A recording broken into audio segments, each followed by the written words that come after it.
What's going on, everyone? It's time for another thriller film review. Some people will classify this as a horror film. I don't. Today we're going to talk about a movie called Bone Lake.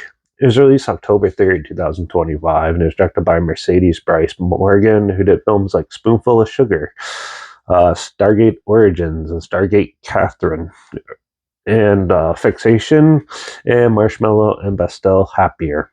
So this film had a box office earnings of only $1.4 million. And now it's streaming on Netflix. So I decided to check it out because I heard interesting things about this one. So I went in thinking this is going to be like a crazy slasher film. Boy, was I wrong. So this is about a young couple who rent a house to get away, and it turns out they have to share it with some other like cute, more better looking couple. And it turns out there's some dark intentions between some of them, and yeah, they have to fight for their survival. So this film does have an interesting premise, and it has a unique sort of idea, putting these four characters into a house, and then as the screws start turning, it gets really interesting and pretty obvious of what's going to happen. This film's pretty predictable. The first half, the setup was really good. It's just once you realize what they're going to do, it kind of just basically goes beat per beat, and it doesn't really surprise you anymore and stuff, except for the last like 20 minutes where it becomes such a gore fest, which honestly I loved. The bloody and gory scenes in this is very well done. The acting is really good, and the cinematography is actually pretty good in this too. Even the music actually works pretty well with this film. And yeah, the characters themselves are not too bad. So they're somewhat fleshed out enough so you could root for them and feel bad. And the twist with one of them when they're explaining why it's happening and stuff just adds such a weird vibe to it, and it kind of just makes it so awkward and weird. And then as the film progresses, you keep thinking about that as what stuff's going on, and it just makes it even more ridiculous and stuff. I don't know if they're trying to make it too serious and stuff. So there's certain parts where you can tell they're sort of quirky and stuff. There's even some humor in there that kind of works, and some of it doesn't, but still, I thought this movie was better than I was expecting. It's not like the greatest thriller ever. Like I said, it's predictable, but at least it has somewhat likable characters in it, and at least it tried to do something interesting.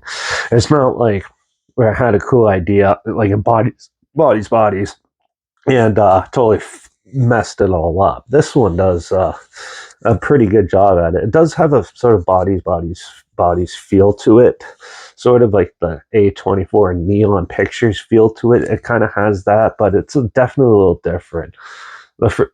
It's like a sexploitation thriller is the best way to describe it. And honestly, I thought this film wasn't too bad. So I'm gonna give Bone Lake a 3.5 out of 5. If it wasn't so predictable and stuff, I think I would have rated it a little higher. But still, I still thought this was a decent movie, and surprisingly, I actually kind of enjoyed it. So if you want to check out Bone Lake, like I said, it is streaming on Netflix right now, so you can check it out there. Or if you don't have Netflix, if for some reason, I'll at least link the trailer down below so you can see what I'm talking about down there. Also, link down below is my Instagram. That's where I post clips of films I'm going to review in the future. All my story, I usually put the film title in there. It's some fun fact or history thing in there as well. Also, my Letterbox down below, Derek P Reviews. That's where I post my first star rating after watching the films. And my Twitter's down below at reviews_Derek. So follow me on those platforms. Stay in loop with this channel. Like this video. Share it to more people who are aware of it. Comment your opinions of the film down below if you have any. If you have any films or film franchise in any genre and on any streaming service that you want to hear my opinions on in the future, comment those down below too. I'll try my best to get to them as soon as I can and if I can find them. Make sure you subscribe. Hopefully find something weird, obscure, and odd that you probably never thought of checking out together. And also show you my opinions on popular film stuff come out, classic films, and reviews on other things as well. And don't forget to ring that bell because, well, I'm in the mood for a foreign like horror film. So I heard about this one from the Philippines. It has mixed reviews, but I'm going to check it out because it looks pretty good. I'm going to check out the film P77. It's also on Prime, so I can just check it out there. So make sure you tune in for that. Yeah, watch out for all those crazy couples that might end up on vacation with you and causing you crazy psychological damage. And I guess I'll see you all in the next review. So until then, cheers.